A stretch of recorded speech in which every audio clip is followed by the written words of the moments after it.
Hello, welcome to Take 5, Goa Institute of Management's very own new chat show. We have with me today Mr. Ketan, a second star alumni as we call him.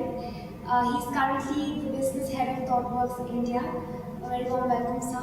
Thank you. So, how does it feel to be back in GI, knowing that things have changed, we've moved to a new campus, there have been many things which have evolved. How do you feel today?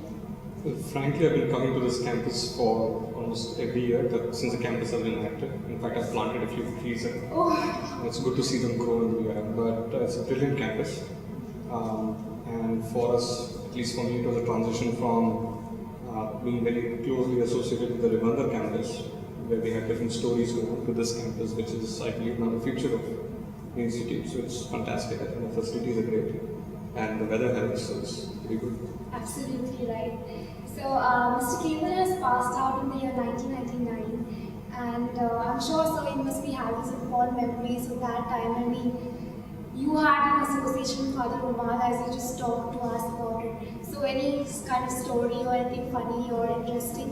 Plenty of stories. I think some I may not be able to mention as we talk. That should be probably somewhere off the record talks. But right. I think a lot of stories with faculty. That's one part of the thing that we are very closely associated with the faculty members, where we would go post class, where, for example, Professor Ramesh would just come back and say, you want to handle strategy, go back home and look at what your mother does to run the house.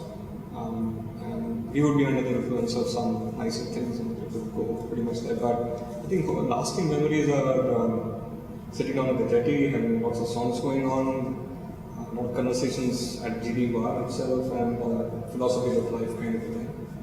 Amongst the things, we used to have Basanti Tower there, which is not, it's a water tank.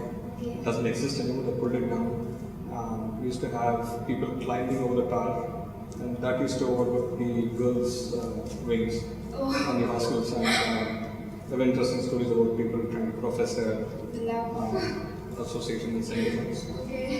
But tons of pretty good in the classroom, for example. Early lectures, I think you guys also have 7:30 lectures. You would come in, our ACAD block was linked up with the hostel. So you could literally walk in your slippers.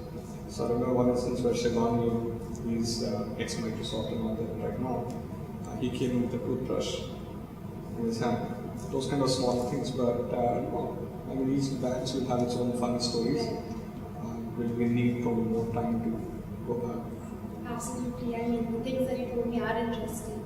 So moving on, sir, can you tell us more about ThoughtWorks, and it's being talked about in terms of its culture, and many of our students do look up to being recruited by ThoughtWorks, so can you share? I think ThoughtWorks in one sense, I'll take probably 2-3 stabs, different angles where I can talk about ThoughtWorks. First and foremost, I think you guys know it's pretty much a technology consulting firm. There's a lot of mission-oriented stuff at the back which says we want to be a 100-year company which will try to revolutionize the way technology is adopted by organizations and people in India. So that's a broad overall thing. A lot of its fundamental values are very similar to what GIM started with. And I was trying to compare in one other instance where we talked about purpose-led organization, heavily people-centric, almost like looking at performance on one side but impact on the other side. And that drives a lot of things at ThoughtWorks also. So we started in '93 as what was known as Roy's social experiment. Our founder is Neville Singh, and he created an organization which is still functioning for 20 years, which is around high-performing people coming in together,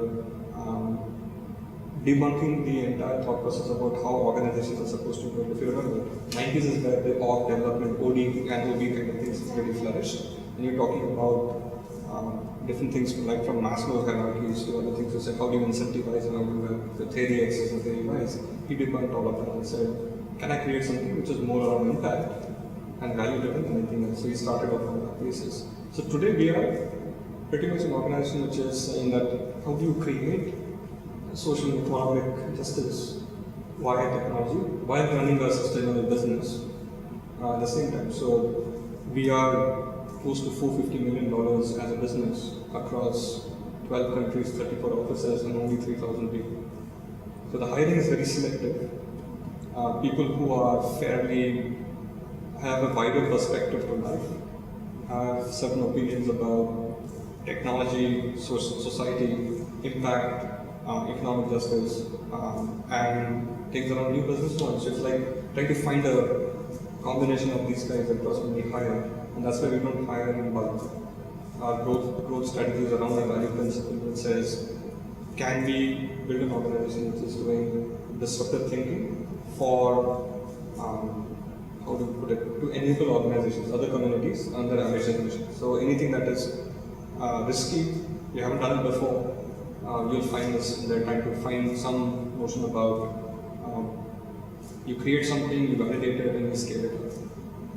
Fairly entrepreneurial, extremely values-driven. So that's why we spend time hiring anyone, lateral or freshers or campus, doesn't matter. There's a really deliberate intent. In fact, many of my seniors who are placed in ThoughtWorks really speak highly about it. So, well, they're getting there. I think they're in. I think that we've seen something in them. It's not. So I just want to touch upon something else on the hiring parts. A lot of people aspire to be in ThoughtWorks and we come to campuses and have something else. Because we don't hire in bulk, it's not possible to pick everyone at the same time. There are nuances with everybody. Most of the guys I work with out here in GIM or being done with, pretty good stuff, but there's a limit to what we can do. So it's not disheartening, we should not be disheartened that we take on and don't come in here. There's always other openings as they come through. We have had those instances also from GIM and people have joined in the next year.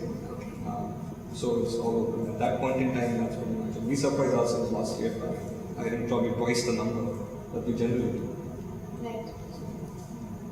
So, moving on, I'll just let the audience know that Mr. Ketan has also co-founded a startup and he's been associated with it in terms of fundraising, thinking about its marketing aspects, and also had a successful exit. So, my question is, how do you see the entrepreneurship domain functioning in India? And I mean, young professionals are entering into the entrepreneurship domain and setting up their new ventures. So, you could talk about, as business students, how do we see entrepreneurship, or do we only look at being placed in corporates? And also tell the audience more about entrepreneurship growing up in the I'll tackle the first one that you asked, right? I mean, given where we are today in the Indian ecosystem itself, which is, I think it's firing away much more than any other country in terms of how the funds are coming in, whether private equity funds or venture capital funds. So the startup ecosystem, whether you're talking tech startups or capital-intensive startups or new businesses coming out, that is massively on the uptrend. So it's a great time to be in that space. But one shouldn't just jump in saying that, aspirationally sounds glamorous and heavens you want to be an entrepreneur. That's not the right way to enter entrepreneurship. You seriously want to create something as an organization, as an institution, what it means, add value to it, and that institution should be creating further down, then do start something which makes sense. So the constant questions out there are you building a business or a product or a feature? A feature does not make an entrepreneur. Product might to an extent, business definitely does. So how do you create that? So definitely this is a good time. My strong advice would be don't think about only getting placed into established firms. However, a lot of established companies, corporates, do have new units that are coming in. So if you have research done about those companies, about where they're investing, what are the newer verticals of your products or newer ventures that they're coming in, try to get them for that. You're in the big company, you have an entrepreneurial thing on, and it's classically good. It's happening more and more because those companies are under pressure to perform in a similar fashion. So they are either acquiring startups or they're creating their own bets by getting in ex-startup guys to build out their entrepreneurship. So you have a wide open scope. My advice would be don't get stuck on the traditional notions of a business. Go for what will build your future in the 5-6 years. This is eddy times. You guys are pretty much at the, I think the current batches, the next batches are at the right spot right now. We feel old.